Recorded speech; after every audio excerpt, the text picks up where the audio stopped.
আজকে আমাদেরকে 5ই আগস্ট বৈষম্য বিরোধী ছাত্র আন্দোলনের মাধ্যমে বাংলাদেশকে নতুন করে স্বাধীনতা দিয়েছে। আজকে আমরা তাদের রুহের মাগফিরাত কামনা করছি। পাশাপাশি আজকে আমরা তাদের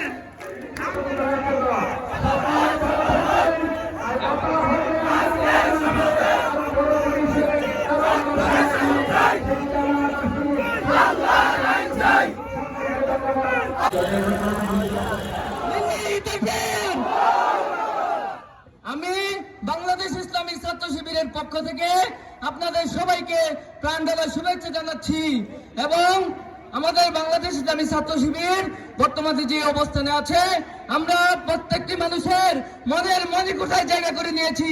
আমরা সবাই বলি আলহামদুলিল্লাহ।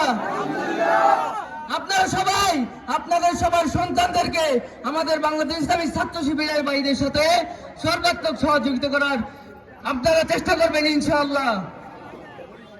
আমি এই পলাশের মাটিতে দাঁড়িয়ে বলতে চাই আমাদের এই পলাশের মাটি হবে ইসলামী ছাত্র শিবিরের ঘাঁটি ইনশাআল্লাহ।